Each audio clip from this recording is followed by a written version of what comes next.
Gemini, you've entered the House of Sigils. Welcome in. Today's reading will be for Gemini, Sun, Moon, Rising, or Venus. At the end of the reading, we will choose a secret language of the darkness and secret language of the light to see if we can balance out the energies. So we will begin dividing the deck into two piles. The left hand will be the yin, one from the top and one from the bottom. The yang. The second pile will be the yang, one from the top and one from the bottom. Already cleared the space, asked Spirit to be present, shuffled cards. Let's see what's going on, Gemini. The Two of Discs, or Two of Pentacles, Two of Coins.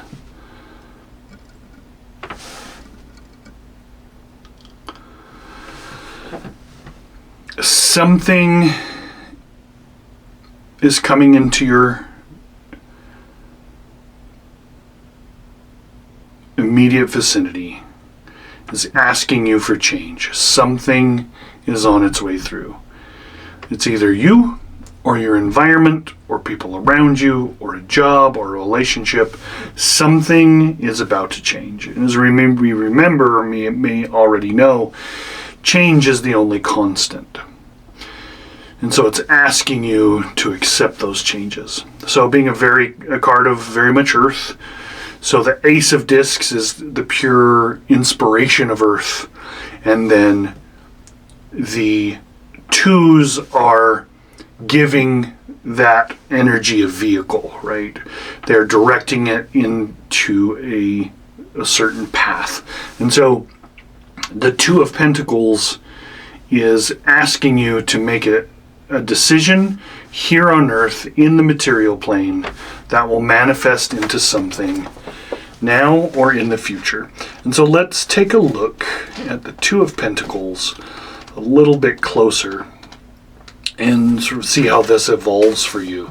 So we have Jupiter in Capricorn, and you can see the Jupiter symbol and the Capricorn symbol there. Very much earth energies, change and transformation on the material plane. Something is coming into your sphere that is asking you to change, or that is changing without your permission. And it's always a necessary thing to happen when something falls out of equilibrium and something sort of is too heavy. Obviously, on one side, something has to change to balance out that equilibrium, right? The violet color in the card, the color of warriors, it shows the new energies will be drawn from this transformation. The only permanent thing is impermanence. Right? And then the understanding that your life is under constant change, right? But it does allow you to grow. It does allow you to extend and to expand your awareness and your reality, which ultimately does enrich you in your endeavors.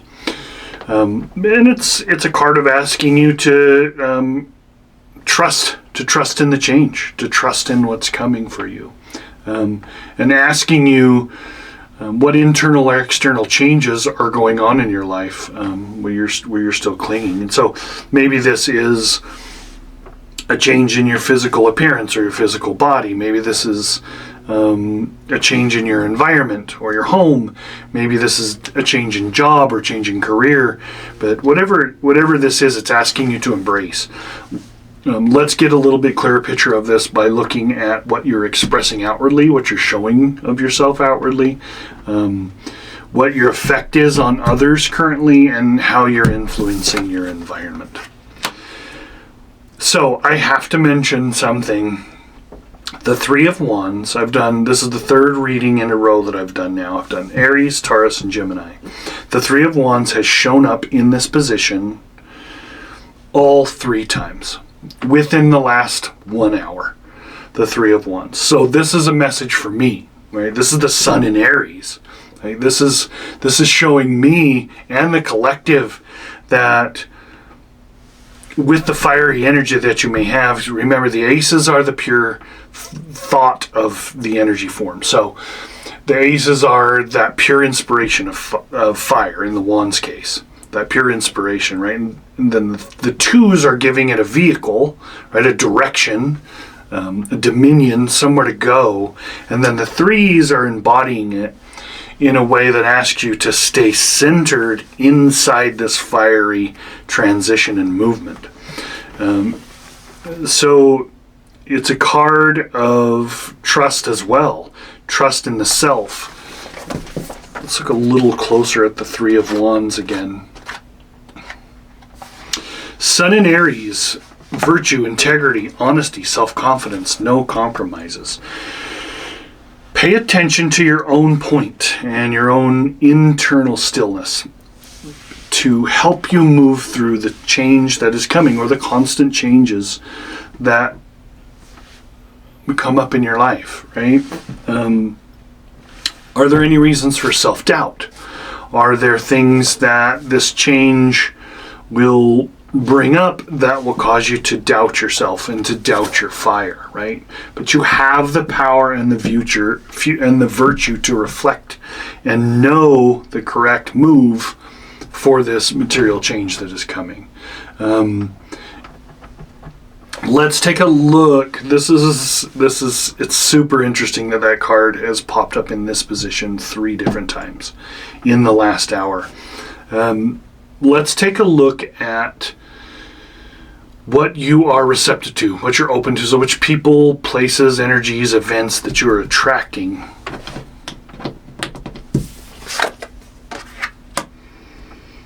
We have the Knight of Wands. So in traditional Rider-Waite-Smith, this is the King of Wands, right? So this is the fire of fire. This is the knight holding the ace, the torch, holding that Ace of Wands in his hand because he understands it, he's put it into practice, he's embodied it, and now he's putting it into use.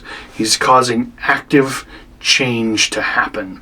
So whatever this change is, whether you're manifesting it, well, you are manifesting it because it's presented itself here, but whatever this change is, it's asking you to stay centered in your fire, because the King of Wands is moving it through your reality. Let's get a little bit more insight into the King of Wands, or the Knight of Wands in this deck, which is fiery aspect of fire, dynamic forward motion, increased insight, and coming changes, which is absolutely 100% fitting. But be awake, be ready for people and situations which could produce dynamic changes in your consciousness. And I can't help but wonder if this might be a Swords card now. I could be totally wrong. Maybe put in the comments below what you think that card will be. Be grateful for the gift of existence and that the changes are there and that you can center yourself in this fiery forward movement. But whatever it is, whatever situation you're in, whether it's a living situation, whether it's a relationship, whether it's a work situation, does it give you the ability or the energy to develop and unfold fully from it? And if not, well, it has to be changed. But I think you might already know. So let's look at the key. So this would be possibly a way in which you could overcome this change problem, or a way in or around it.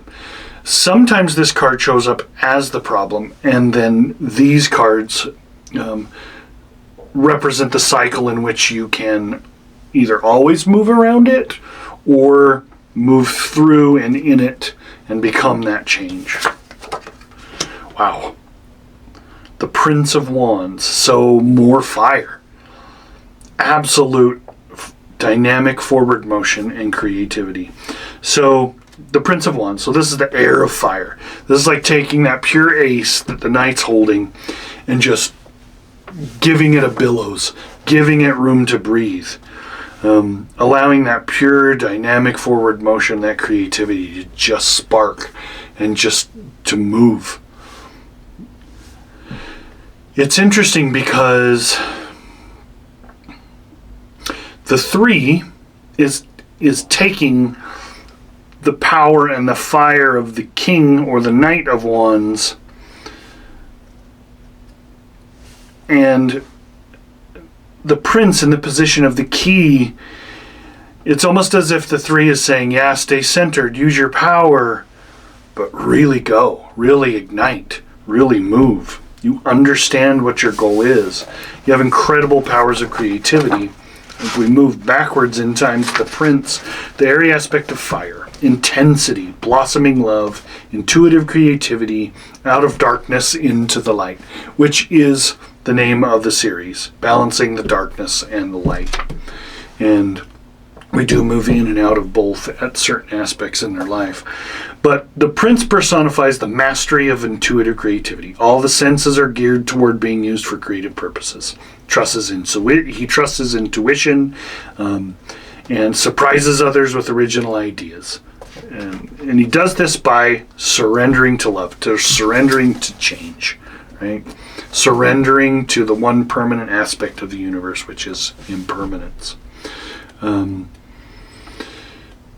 So it's a pretty fascinating card of youthful energy sort of bubbling over, right? To have everything you need to take your will and to make your life whole. But knowing this, knowing that the prince is this wildfire of creativity, the Three of Wands is asking you to center it, to put it in a vehicle. And the way you're doing that is through the king, through understanding how your fire works. So understanding the pureness of it with the Princess of Wands, then putting it into practice with the prince by embodying it with the Queen of Wands, which is not present here now, but her aspects may show up, and then allowing the king to take that fire, that vehicle, to move through the necessary changes that are coming. Let's get a card of the Secret Language of Darkness. The card's already been shuffled. I'm just going to pull one out of the middle. We'll lay it down and see where it fits. 2020 Vision. It's a great card. A new earth begins. 2020 Vision. A new earth begins. Clear sight or clairvoyance is ushering in new perspectives and ways to experience life. This time may be challenging as significant change is often preceded by an upheaval. Continue along the pathway being revealed to you. There are better times ahead, so avoid looking back and lamenting the closed door of the past, as it may tie you to suffering and regret. Instead, extract the wisdom from your past and project it forwards. Very much the knight, the king. Use it to help you reconstruct your inner and outer boundaries. Make space here, in the present, to rearrange your priorities and imagine how different approaches could play out.